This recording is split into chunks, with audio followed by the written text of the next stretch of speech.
আমার তো বয়স প্রায় শেষ, 74, 75। এখন হয়তো মরে যাবো, তো একদিন মরতে হবে না?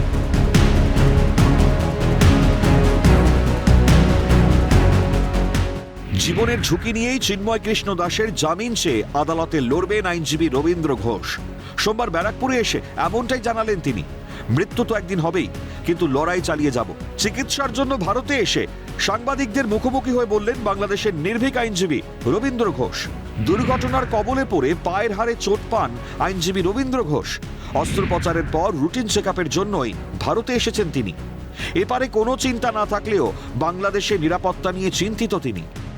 আমরা দেশটা স্বাধীন করেছিলাম, বুঝতে পেরেছেন? এই অনুভূতি আমার মধ্যে আছে। আমার কাছে কে আসবে কে যাবে সেটা আমার বড় কথা নয়। আমি মনে করেছি এটা আমার দেশ, এই দেশ আমি স্বাধীন করেছি, এটা আমার কর্তব্য। আমার একটা লোক নিগৃহীত হচ্ছে, তাকে বেআইনি ভাবে জেলখানা রাখা হয়েছে, আমার ফাইট করা উচিত। নিশ্চয়ই যাব, আমি যাওয়ার জন্যই তো রেডি। ভয় লাগবে না? আমার শুনেন, ভগবান তো রক্ষা করেছে, আর মানুষ তো আমাকে আশীর্বাদ করে। ওখানে মানুষরা, জনগণ যারা বিচার পাচ্ছে, তারা আশীর্বাদ করে। চিন্ময় কৃষ্ণ দাসের জামিন সংক্রান্ত আবেদন নিয়ে চট্টগ্রাম মহানগর দায়রা জজ কোর্টে যান সে দেশের সুপ্রিম কোর্টের আইনজীবী রবীন্দ্র। চট্টগ্রাম আদালতে মোট 3টি আবেদন জানান তিনি। চক্রান্ত হলো, উনাকে এত বড় উনার সুনাম হয়ে যাচ্ছে বাংলাদেশে, লক্ষ লক্ষ লোক জমায়েত হচ্ছে, অধিকারের প্রশ্ন বলতে যাইয়া উনি তো অন্য কিছু বলেন, শুধু হিন্দুদের অধিকার গুলা তোমরা দাও।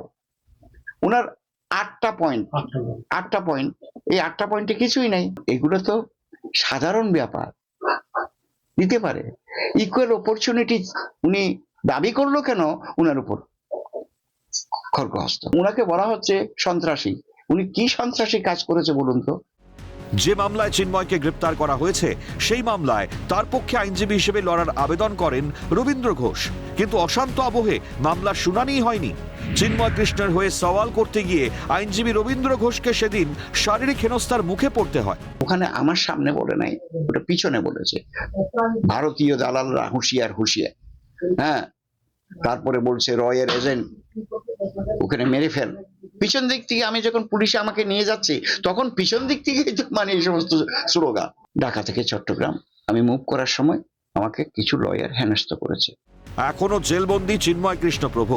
আগামী 2রা জানুয়ারি চট্টগ্রাম আদালতে চিন্ময় প্রভুর আইনজীবীর জামিনের মামলার শুনানি।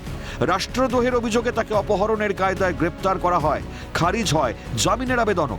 ডিসেম্বরের শুরুতে তার মামলা আদালতে উঠলেও নিজের পক্ষে কোনো আইনজীবী পাননি বাংলাদেশের ইসকনের প্রাক্তন সদস্য তথা সম্মিলিত সনাতনী জাগরণ জোটের মুখপাত্র। 1 মাস পিছিয়ে যায় তার মামলা। তার আগেই বাংলাদেশে ফেরত যাবেন আইনজীবী রবীন্দ্র ঘোষ। শান্তনু আচার্যের রিপোর্ট, ক্যালকাটা নিউজ।